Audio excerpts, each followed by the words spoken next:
Equals to, यहाँ पे लिखा हुआ है आवर्स, आवर्स पे मैंने क्लिक करा, अपने आप सेल का नाम आ गया E4, मल्टीप्लाई आवर पे, इस पे क्लिक कर दिया हमने, M3 आ गया, एंटर करा। अब ये एक आ गया, यहाँ पे चेक कर लेते हैं सॉल्यूशन में, पे का 157.92 सही आ रहा है।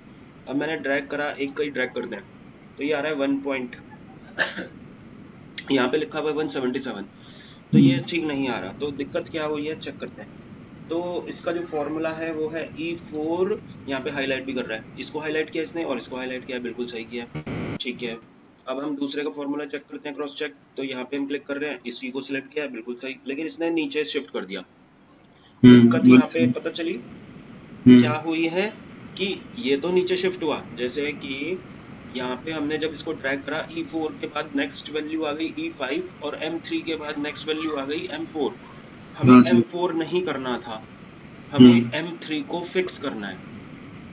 तो फिक्स करने के लिए क्या होता है, उसके लिए डॉलर होता है, डॉलर लगाएंगे इसके आगे, किसको करना है, तो फिक्स करने के लिए हमने डॉलर लगाना है इसके आगे, सिंपल शिफ्ट के साथ मैंने 4 एंटर करा, डॉलर आ गया, एंटर कर रहे हैं। अब मैं इसको दोबारा से री ड्रैग करता हूँ, और जैसे मैंने ड्रैग करा तो इस बार सही आ गया है फॉर्मूला आंसर, और फॉर्मूले में M3 ही लिखा रहा है क्योंकि ये फिक्स हो चुका। M को अगर फिक्स करना था तो M के पहले, 3 को करना है फिक्स तो 3 के पहले डॉलर आ जाएगा, ठीक है। अच्छा। तो अब अगर तुम चाहो तो पूरे को एक ही बार में डबल क्लिक, ड्रैग नीचे तक कर सकते हो या फिर डबल क्लिक कर सकते हो, डबल क्लिक करेंगे तो पूरा नीचे तक आ गया। कि जो इसका फिक्स करने का शॉर्टकट है वो है F4, एक बार मैं करके दिखाता हूँ। जैसे E4 पे मैंने कर्सर रखा है, उससे कोई फर्क नहीं पड़ता कि मैंने E से पहले रखा है या 4 के बाद रखा है या बीच में रखा है, उससे कोई फर्क नहीं, वो जो भी अप्लाई करेंगे वो E4 पर ही अप्लाई होगा। तो मैं क्या कर रहा हूँ अब, F4 दबा रहा हूँ, F4 जो फंक्शन की होती है, जैसे ही मैंने F4 दबाया तो क्या हुआ, दोनों के आगे डॉलर लिख के आ गया, यानी कि E भी फिक्स हो जाएगा और 4 भी फिक्स हो जाएगा। दोबारा से मैं F4 दबाता हूँ तो इस बार सिर्फ 4 को फिक्स कर रहा है, यानी कि रो को फिक्स कर रहा है, और दोबारा से F4 दबाया तो कॉलम को फिक्स कर रहा है। तो आपके पास ऑप्शन है, या तो आप डॉलर लिख दो, नहीं तो F4 शॉर्टकट है इसका, तो F4 आप लिख सकते हो। तो ये तुम्हारी हैं कुछ फाइलें जो कि प्रैक्टिस के लिए हैं, और मैं फाइल सेंड कर रहा हूँ। तो लास्ट क्लास में हमने चार्ट करा था, और चार्ट की ही एक्सरसाइज है ये। यहाँ पे लिखे हुए हैं कुछ डेटा, इसमें आपको बनाना है, इस डेटा के ऊपर डोनट चार्ट बनाना है, इस डेटा के ऊपर आपको पाई चार्ट बनाना है, और इस डेटा के ऊपर आपको अपनी मर्जी से बताना है कि कौन सा चार्ट बेटर होगा। ये स्टेट लिखी हुई है और ये कुछ वैल्यूज है, ठीक है। जैसे पासबुक होती है, पासबुक में क्या होता है, डेबिट क्रेडिट होता है, प्लस माइनस की हमने कुछ लिखा और उसमें आपको प्लस माइनस करना है। तो इसका मैं एक फॉर्मेट बना के दिखा देता हूँ। पहली तारीख को क्या करा, डिपॉजिट कुछ लिख दिया कि कैश कैश डिपॉजिट करा है, तो डिपॉजिट कितना करा है, 1000 रुपीज करे हैं, तो बैलेंस आपका आ गया 1000।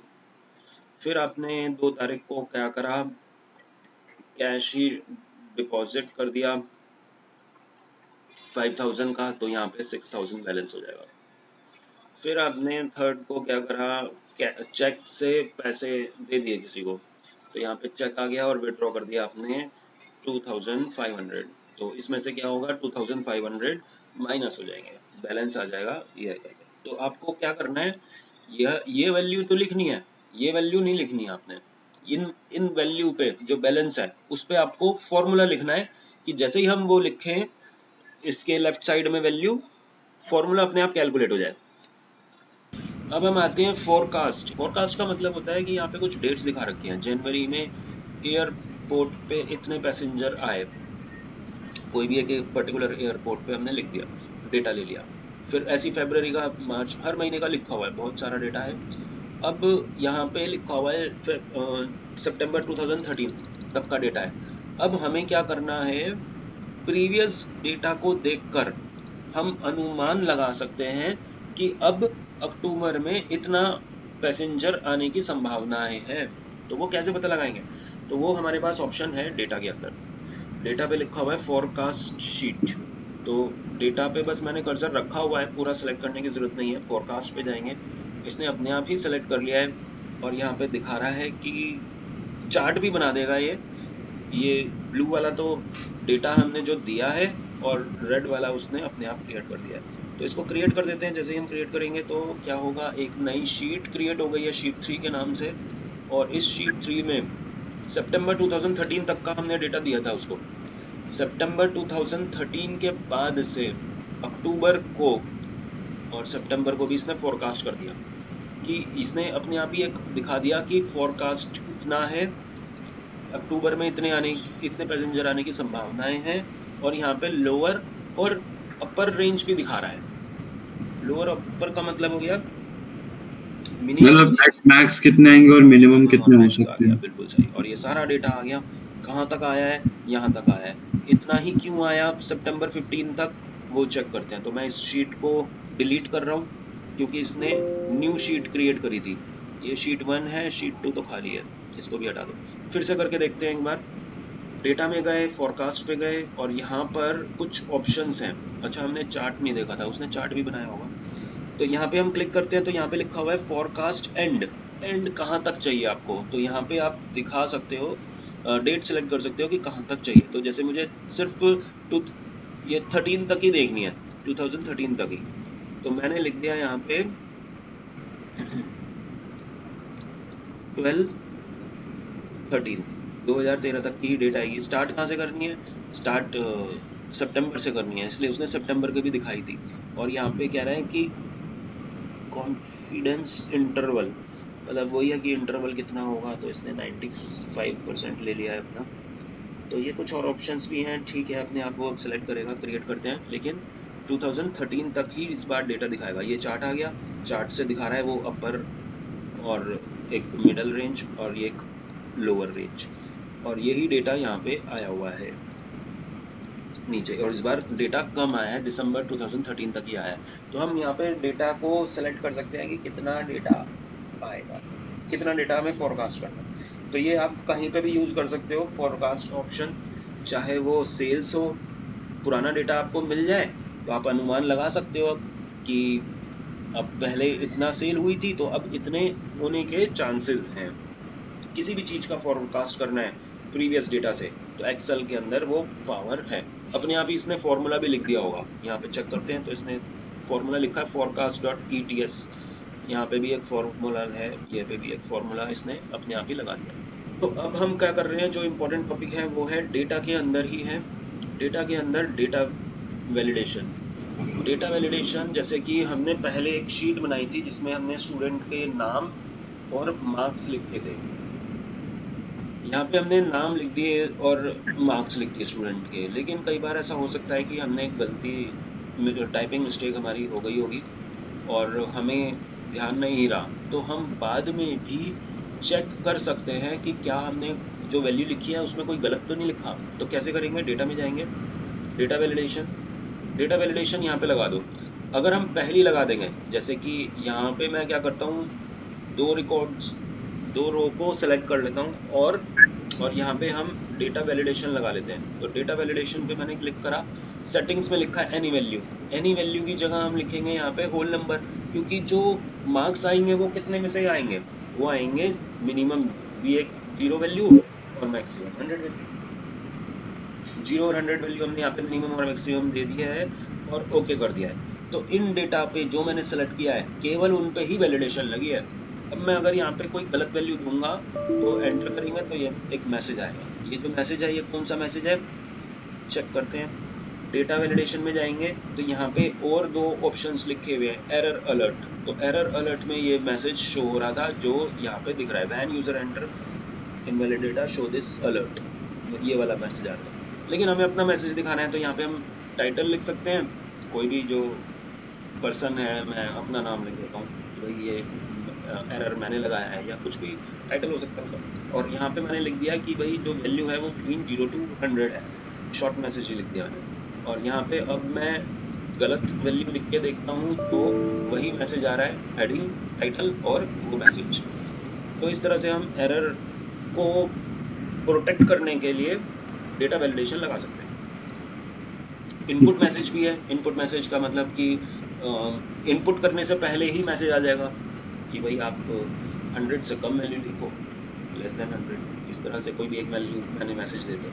टाइटल मैंने इस बार दिया नहीं, तब जैसे मैं कर्सर कर रहा हूँ एक मैसेज शो हो रहा है कि लेस देन 100, लेकिन फिर भी गलत लिखेंगे तो एरर मैसेज आ जाएगा, करने नहीं देगा वो, एंटर गलत वैल्यू एंटर करने नहीं देगा।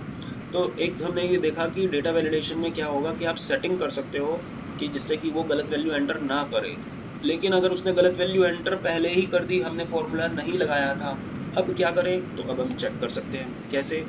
इसको सेलेक्ट करो डेटा को, और यहाँ पे होल नंबर बिटवीन 0 to 100 दिया, ओके करा, तो वैलिडेशन तो लग गई है, लेकिन जो पहले से ही डेटा था वो इसने नहीं बताया। तो वो पता लगाने के लिए हमें दूसरा ऑप्शन पे जाना है, सर्कल इनवैलिड डेटा। इस पे क्लिक करेंगे तो जो गलत होगा उसको वो सर्कल कर देगा। और ये सर नीचे कितने भी सेल्स तक के लिए हम कर सकते हैं ना हाँ, वैलिडेशन, खाली भी हो सिलेक्ट, तो भी? बिल्कुल बिल्कुल सिलेक्ट करो, कितना भी डेटा हो सकता है वो, तो जिस पे भी आपको लगाना है। अलग अलग भी लगा सकते हो, जैसे कई बार क्या होता है, साइंस है तो साइंस में 70 में से है, तो इसमें 0 to 70 वैलिडेशन लगा दो। तो अलग अलग भी लगा सकते हो, उसको इतना डेटा सेलेक्ट करो और इस पे अलग वैलिडेशन लगाओ। और सर इसका मतलब बस यूज ये है कि अगर हम कोई शीट बना रहे, कोई मार्क्स डिस्ट्रीब्यूशन है किसी की, तो उसमें अगर कोई हम गलत वैल्यू डाल दे तो वो एरर बता देगा बस? कोई भी वैल्यू हो सकती है, मार्क्स की हो सकती है, अकाउंट से रिलेटेड हो सकती है, स्टॉक से रिलेटेड हो सकती है। जो डेटा है, मान लो हम कोई वो कर रहे हैं, सेल्स का है, तो उसमें क्या है कि हम क्वांटिटी लिख रहे हैं, तो हमें क्वांटिटी की एक लिमिटेशन लगानी है कि इससे ज़्यादा आप ऑर्डर नहीं कर सकते। कई बार क्या होता है, जो ऑर्डर आता है वो आपको पहले मेंटेन करना होता है एक्सेल में, फिर आप उसको डिलीवर करते हो, उसका जो इनवॉइस वगैरह है वो निकालते हो, बिल वगैरह निकालते हो। तो आपको पहले एक्सेल में एंट्री करनी होगी, तो एक्सेल में आप एंट्री करने से पहले आप उसको वैलिडेशन लगा दो कि भाई इतने से ज़्यादा क्वांटिटी आप नहीं लिख सकते। क्वांटिटी पे लग सकता है, किसी भी डेटा पे लग सकता है।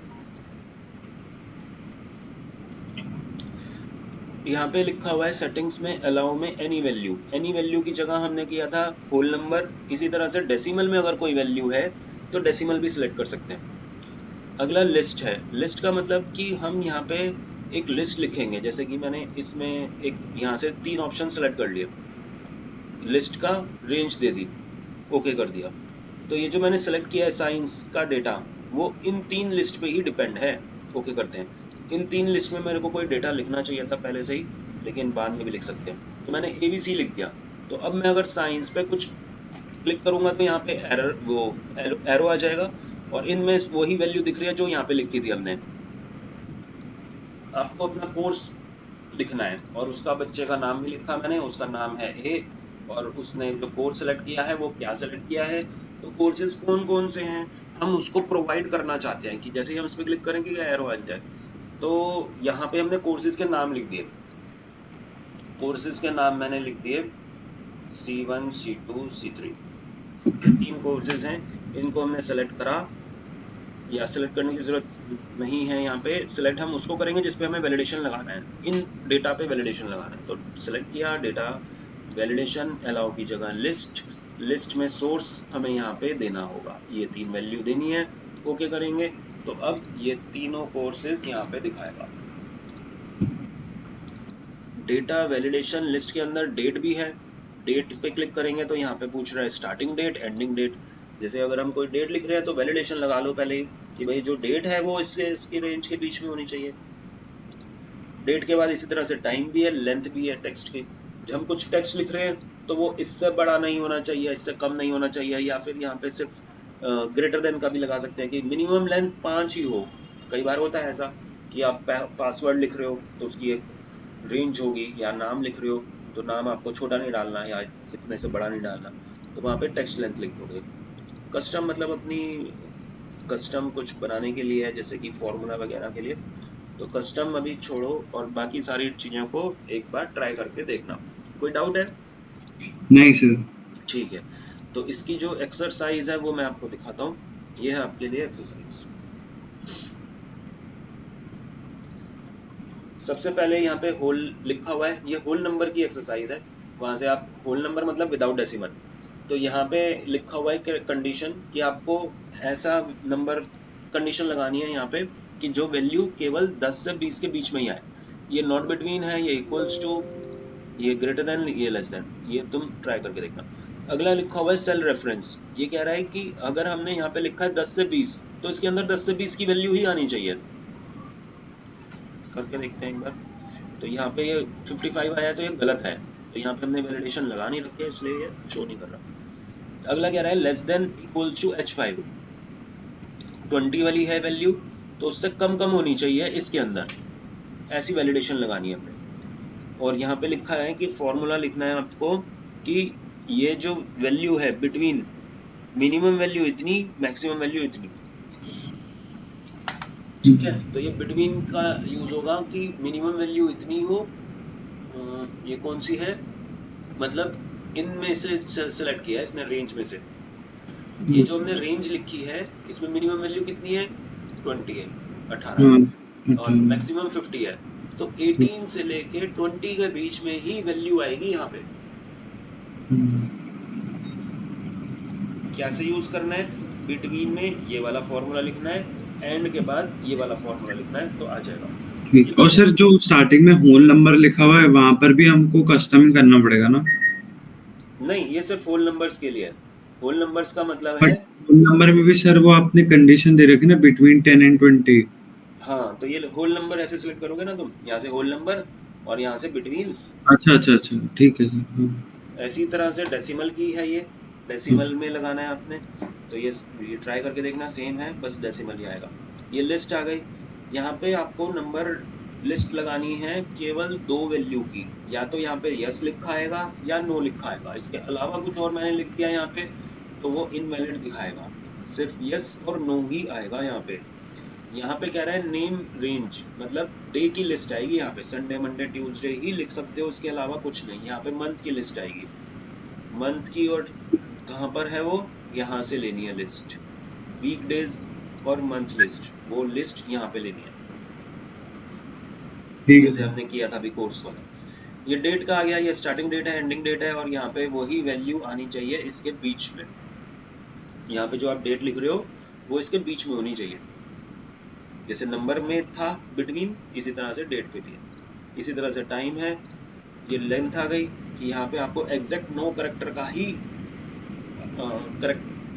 का ही टेक्स्ट लिखना है। अगर इससे कम या ज़्यादा लिखा तो इनवैलिड। यहाँ पे 10 से 15 के वैल्यू का बीच में डाल सकते हो। कस्टम में फॉर्मूले के लिए लिखा है, ये मैं बताऊंगा बस, और कुछ नहीं है इसमें, कस्टम वाला मैं बता